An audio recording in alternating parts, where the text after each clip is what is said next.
Hei og velkommen til et nytt webinar her fra AGS.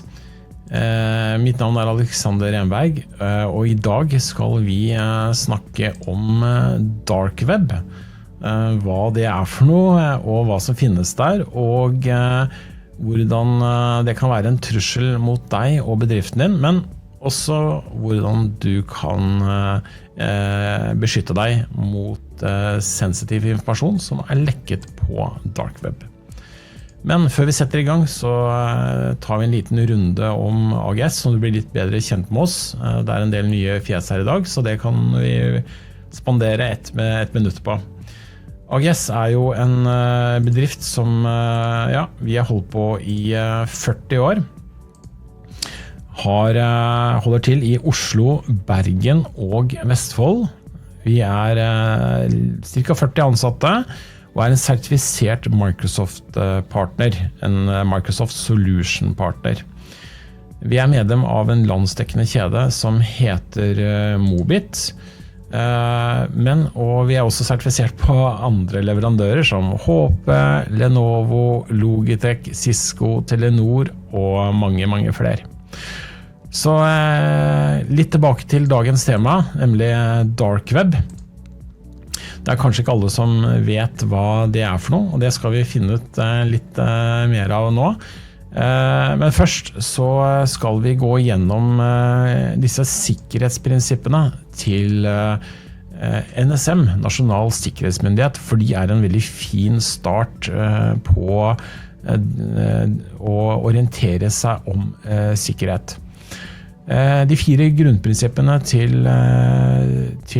Nasjonal Sikkerhetsmyndighet jo en veileder på hva du bør ha for å sikre deg og bedriften din mot dataangrep og datalekkasje. Og det vi ser, det ganske mange ting her som man skal ha kontroll på, og alt jo ikke like enkelt og forståelig. Og det vi ser da, det at mange daglige ledere, de sliter litt med å finne ut hva gjør jeg for noe, hvordan skal jeg ta I bruk dette her, hva betyr det, hva slags løsninger trenger jeg. Og den løsningen som vi skal beskrive nå da, I forhold til dark web, den tar for seg disse 5 punktene. Den skal hjelpe oss med å oppdage og fjerne kjente sårbarheter og trusler. Den skal hjelpe oss med å etablere en sikkerhetsovervåking av bedriften. Den skal også hjelpe oss med å analysere data fra den sikkerhetsovervåkningen, og vurdere og klassifisere hendelser, og kontrollere og håndtere hendelser. Altså ganske mye da. Skal vi se om dette klarer om han holder det han lover da, når vi kommer helt på slutten. Så vi skal starte I gang med å forklare egentlig hva dark web? Hva slags sted det dette her? Og for å forklare det veldig enkelt, så det så refererer dark web til en del av internett som ikke indeksert av vanlige søkemotorer.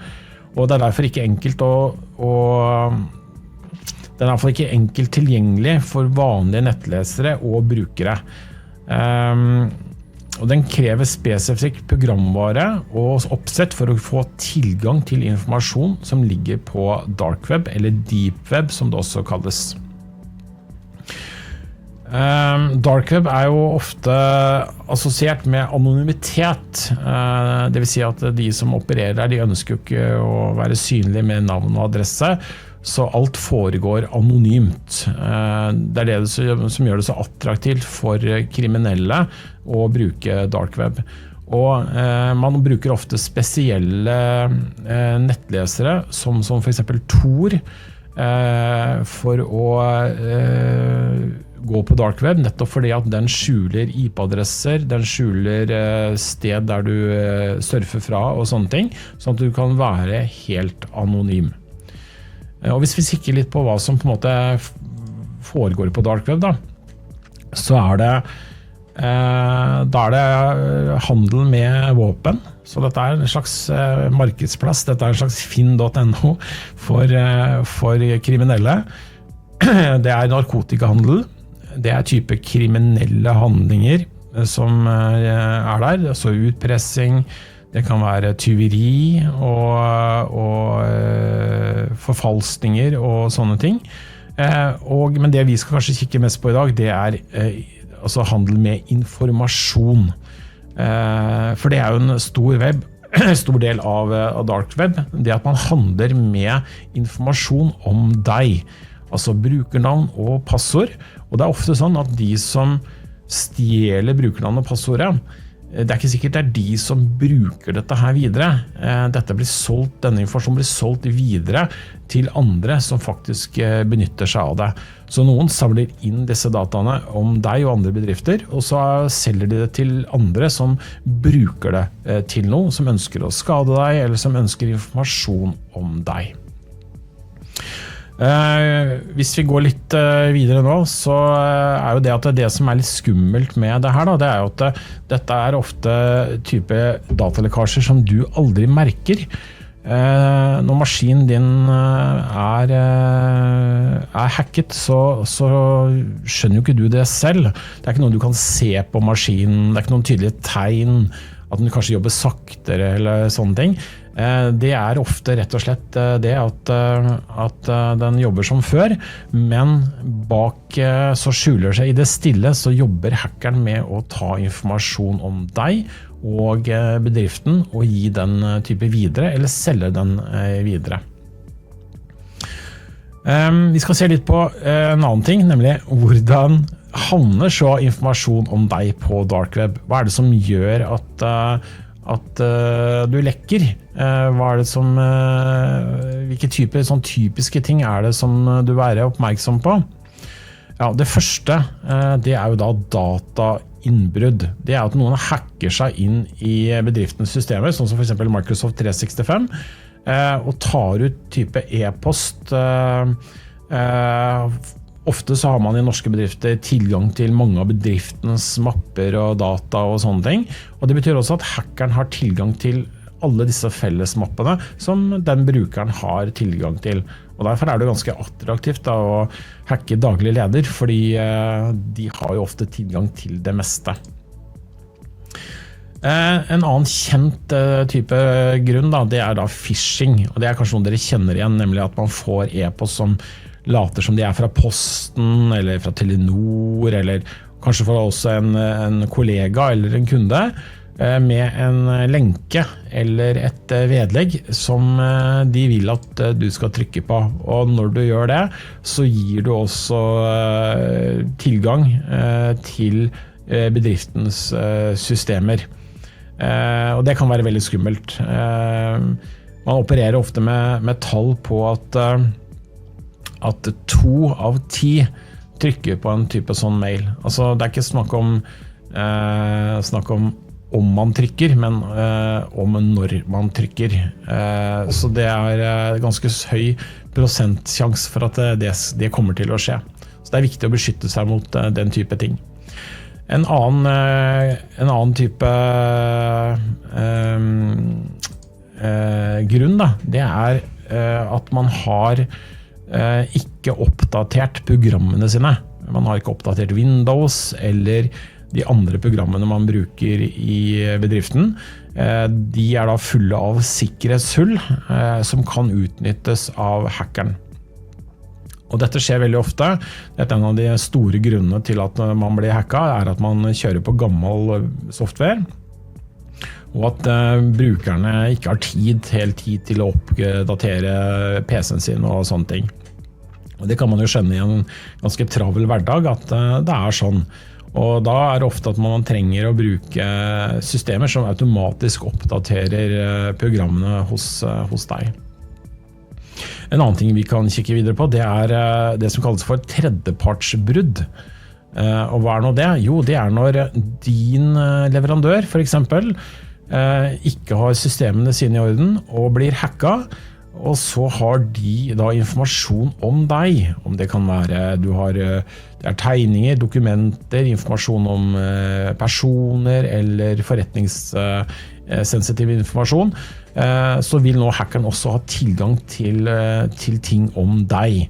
Det kan fordi at du har samarbeidet om et prosjekt, du har bedt om de har jobbet for deg og kan mye om deg. Så da kan det være en vei inn for hackeren til en større bedrift ved å gå på underleverandører.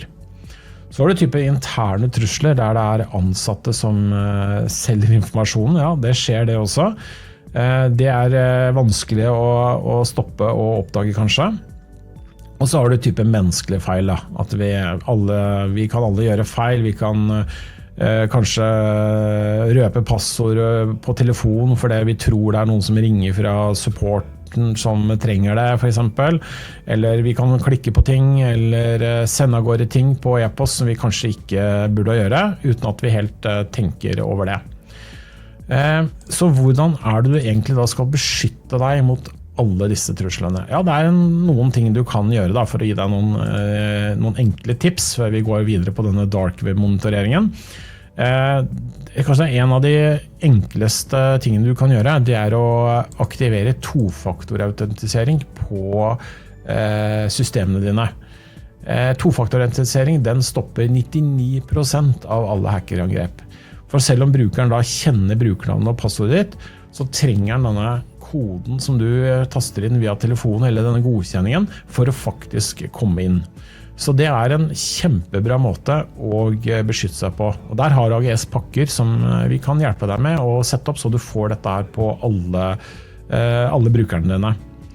I tillegg, en annen smart måte, det er å trene de ansatte med phishing-trening, det vil si å sende ut hva skal vi si for noe, tester på om de klikker og sånne ting, og sammen med opplæring. Og det er også noen systemer som AGS kan hjelpe deg med, og som ikke koster så veldig mye å sette på plass. Så opplæring altså, og helt til slutt så vil jeg jo nevne dette med å holde maskiner og PC-er oppdatert. Og programmene dine er oppdatert, og det har jo typisk også automatiske systemer da, som bare gjør det, og det finner du i både supportavtalene våre og som tjenester som du kan kjøpe av oss, så slipper du å tenke noe mer på det. Men i dag skal vi snakke om det å overvåke dark web, det å oppdage datainnbrudd tidlig,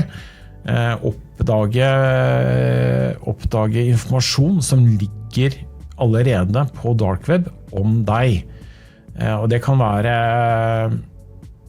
identitetsinformasjon, sånn som brukernavn og passord, betalingsinformasjon, dokumenter og den type ting.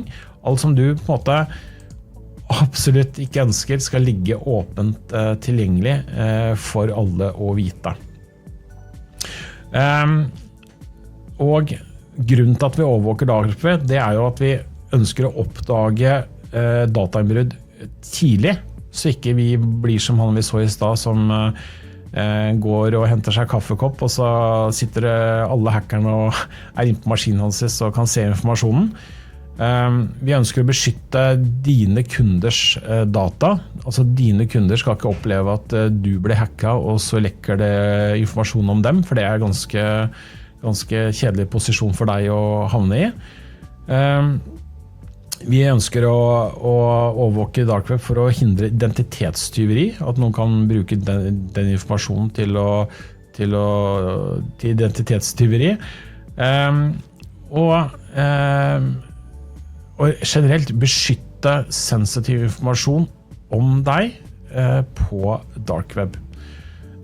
Måten vi gjør det på, det er at vi overvåker alle brukerkontoene som du har, som er tilknyttet e-postdomenet ditt.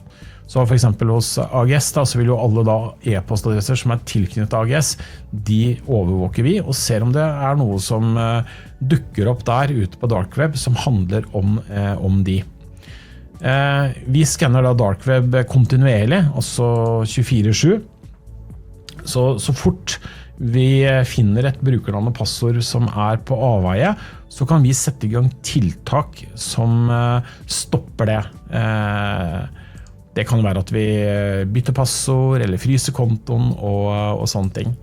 Her kan dere se litt sånn når vi får en melding da, fra systemet vårt på sikkerhetssenteret at her har vi detektert da en adresse, en e-postadresse da, som har fått en lekkasje.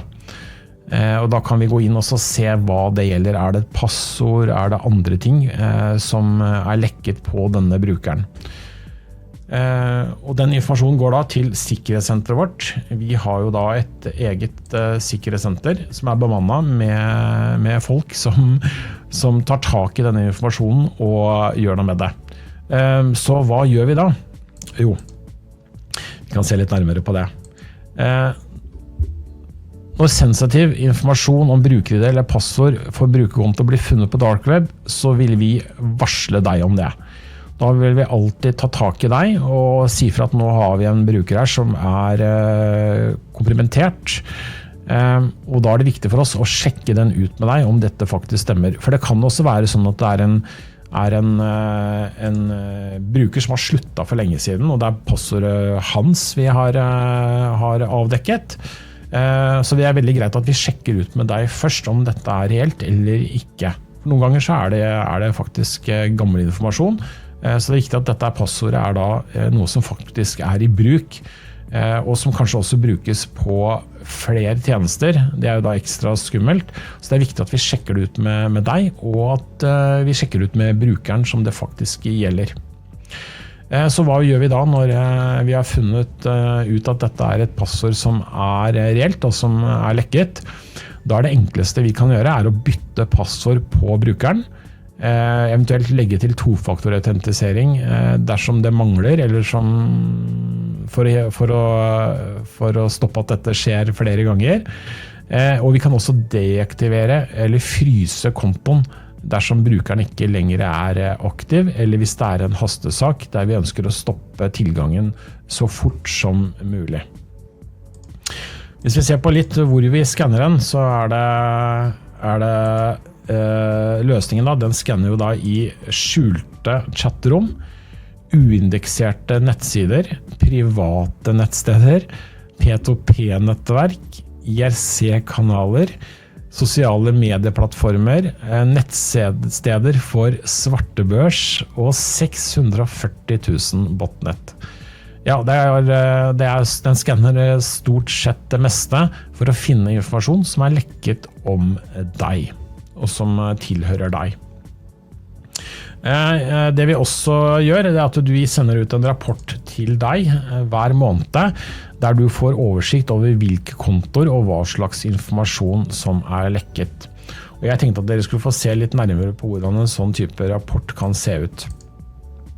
Og her ser dere at her har vi en liste over et firma som reell. Vi har sleddet e-postadressen og sånne ting, så ikke det skal vises hvem det Men her til å begynne med, så ser man jo hvilken dato dette funnet lekkasjen stammer fra.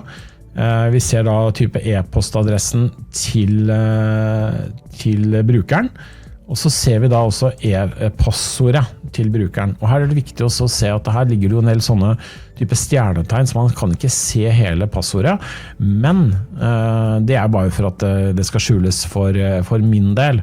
Det fortsatt sånn at passordet ligger i klartekst der ute, slik at alle vet og ser det fulle passordet til brukeren. Men det en veldig fin måte da, å vise brukeren dette. Så tenker du, ok, kjenner du igjen passordet ditt? Det dette du bruker nå? Og da det lurt å bytte passord på den brukeren ganske fort. De neste tingene her, de handler jo litt om hvor det funnet den, hva slags type breach det og hvor den kommer fra, rett og slett, i denne rapporten. Så tydelig, det lurt å overvåke dark web, og med dark web-tjenesten til AGS så får du en 24/7 beskyttelse med menneskelig. Det sitter jo da mennesker på sikkerhetssenteret vårt og kontakter deg, så du slipper å liksom bare få en rapport eller at du får bare en maskin som gjør dette her, og AI da, som tråler rundt på dark web for å finne denne informasjonen i utgangspunktet. Og her det da type brukerinformasjon, domener, IP-adresser og e-postadresser som vi ute etter å beskytte. Og vi kan da oppdage datainnbrudd kjapt og ta tiltak som beskytter deg mot dataangrep. Hvis vi går litt tilbake til denne plansjen fra NSM, så ser vi her da at denne dark web-tjenesten den hjelper oss med å oppdage og fjerne kjente sårbarheter og trusler. Den hjelper oss med å etablere en sikkerhetsovervåkning av dark web for å finne informasjon som lekket. Den analyserer disse dataene fra sikkerhetsovervåkningen, og den hjelper oss med å vurdere og klassifisere hendelsene. Det jo da sikkerhetssenteret vårt som ringer deg og sjekker ut om dette reelt eller ikke.